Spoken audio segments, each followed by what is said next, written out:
Hello guys, good morning. Welcome to my new vlog. म चाहिँ घाँस काटी गर्न जान लाग्छु।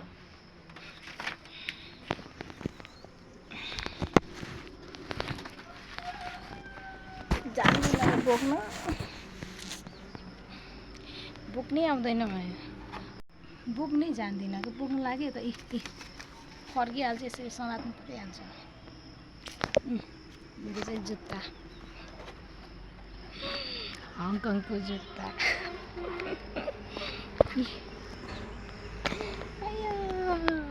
अब म ढाका जान लाग्छु। यीहरूलाई ओए केही छैन, यति खान्छ तै पनि मोटाउँदैन।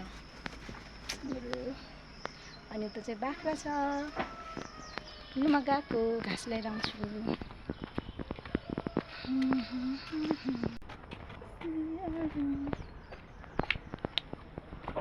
हाम्रो कागती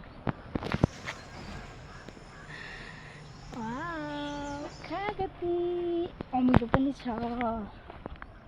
यता चाहिँ मम्मी तरकारी बनाउनु छ। हेर्नु यहाँको भ्यू, वाउ। म चाहिँ यहाँ पानीबाटै हिँड्छु किनभने आलीहरू सानो सानो छ क्या।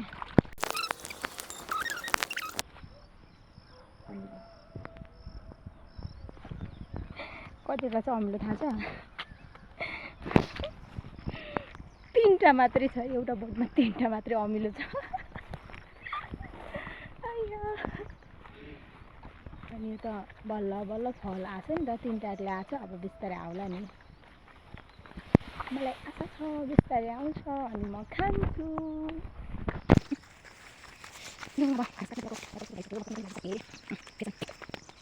जुत्ता नलाग्यो भने त पुरा हिलोहरू काटिदिन्छ। अनि त्यसपछि के हुन्छ, खुट्टा पाक्छ,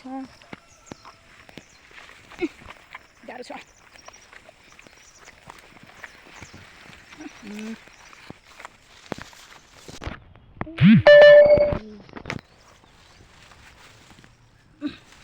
मैले सङ्खे भेटाएँ, सङ्खे किरा।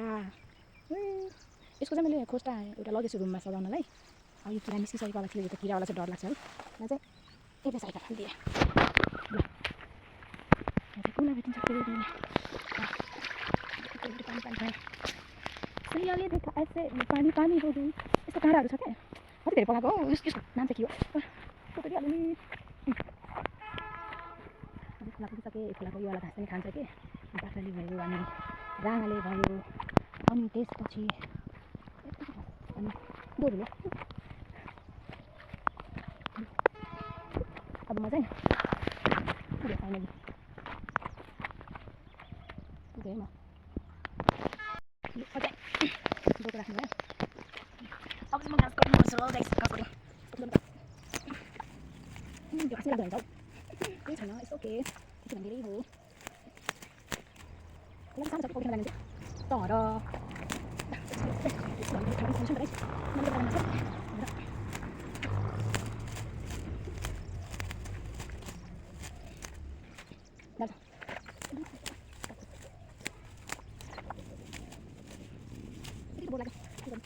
जीव धसता है कहाँ से रोका हमको तुम मंजिल है तो मौसम है सफेद अरे खा लेना मिक्स कर देंगे और बनाते हैं अपने सुनिए चला खा लेना भारी पुग्यो अब चाहिँ भारी पुग्छ अनि त्यसपछि फेरि भिडियोमा देखाउँछु गाइस। भारी पुग्यो लु अब घरतिर। अब घरको दिन मान्छे छैन, अरू दिन मान्छे छैन, आफै बस्नुपर्छ।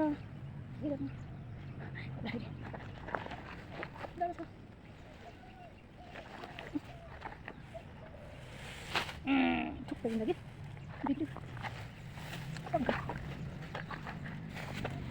राखेको हो मैले अड्दैन यार, गाह्रो छ यार गाइसहरू सब घाँसेर आयो। गोद्रे तल लाग्यो त यहाँ अगाडि राख्नु भित्र बस्यो भने गाइस फेरि खाने कि बर्बादी भयो जस्तो भयो। लु अब नखस्नु है।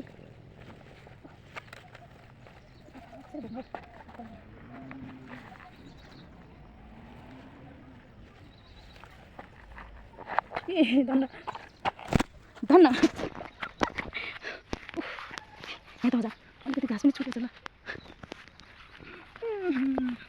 हेर्नु न कहाँ छ होला म यहाँ रातो रातो पुरा पानी जमिसक्यो क्या फुकै आयो भने आज 2 दिन भयो मैले घाँस काटेको यस्तो भयो क्या 2 दिनमा यति भयो भनेपछि दिनकै मम्मी घाँस काट्नु चाहिँ कस्तो गाह्रो हुँदो है 2 दिन घाँस काट्नु 2 दिन पनि केही एकछिन घाँस काटेको एक डोको ल्याएर सानो डोको ठुलो छ अहिले अनि आज अलिक ठुलो डोको ल्याएर छु धेरै घाँस हालिदिनु भने सालसम्म देख्नु त घाँस काट्नु गएको म यस्तो हुन्छ क्या हाम्रो बाटो त्यही हेर्नु चिप्लिन्छ लडिन्छ ए यस्तो सुधा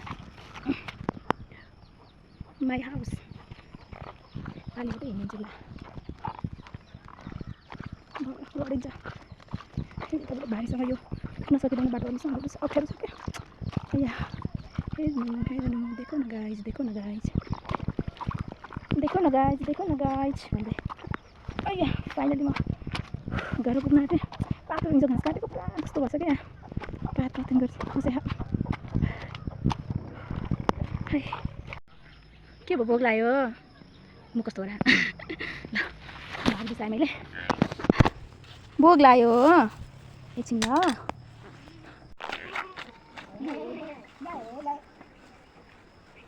अनि ठाउँ छोड्नु पर्यो त साइड ल आइज है है खस्यो जहिले बाटो पाउनुहुन्छ नि त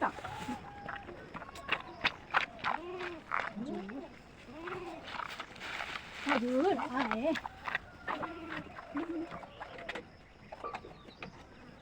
घाँस त नखाएर त राम्रो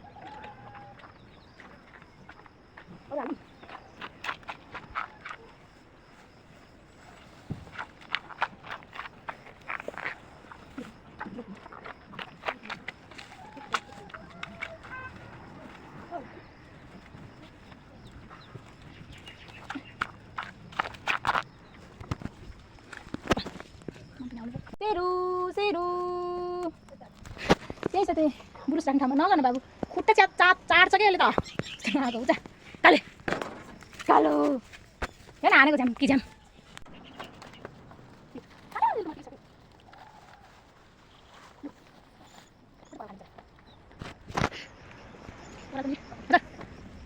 पानी भइ नै आएको छ डोरमा पानी जान आएको के साह्रो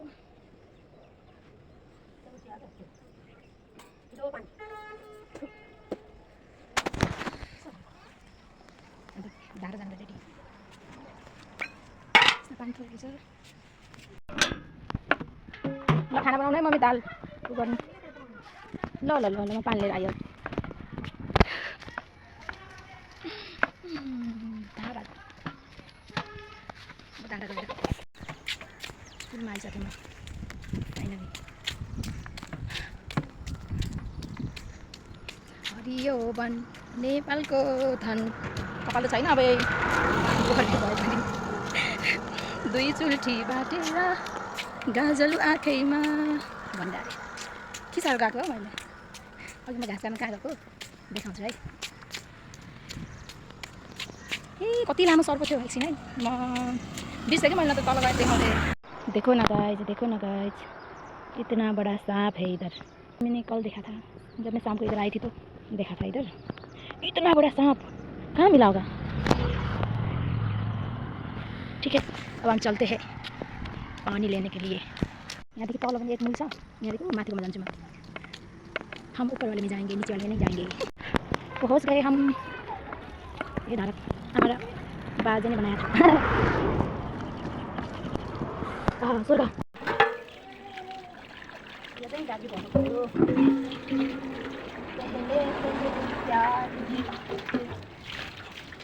बड़ा वाला बटन भरना पड़ेगा ना दूरी इतना है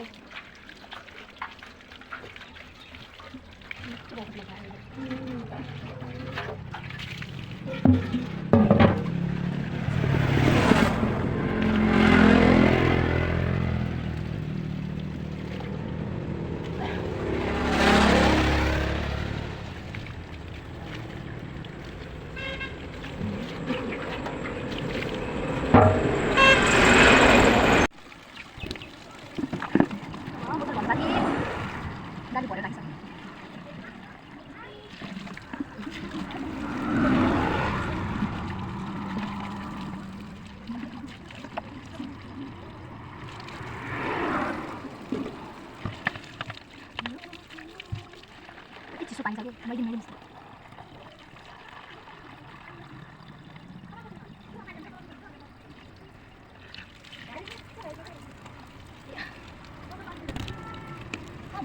kada lah ini bikin roti apa tadi botol ini oh tuh belum aja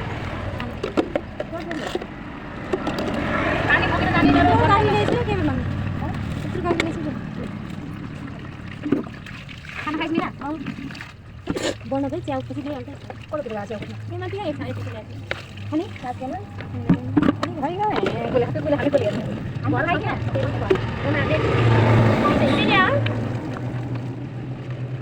किन गाडीले छैन काटेको छैन अहिले बुवा अहिले खाना खाना हुन्छ अनि त्यतिखेर हुन्छ अब के चलाउनु के चलाउनु त बस कम छ क्या अहिले पोकिदियो क्या मम्मीले आज धस्का पकाएको होला मम्मीले पोकेर हाल खाना बनाइदियो यार म छेटो छँदै थिएँ बुवा हामी चल्दै घर आयो फाइनली गर्नुभयो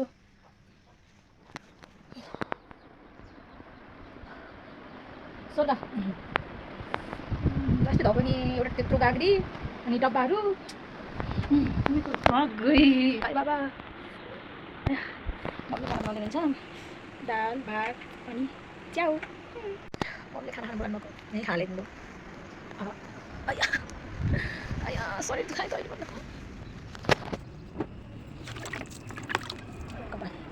तपाईँले खाना खानेन खान न त भने हौ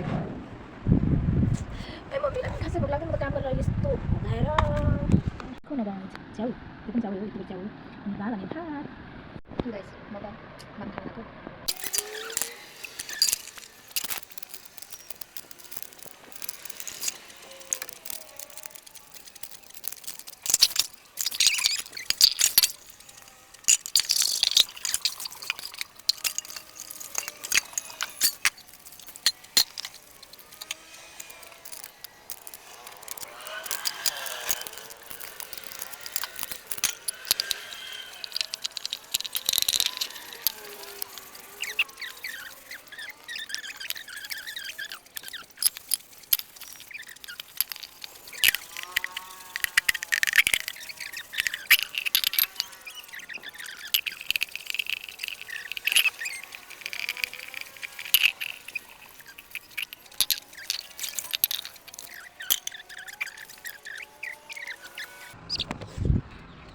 खाना खाएर भाँडा धोएर नि गाइस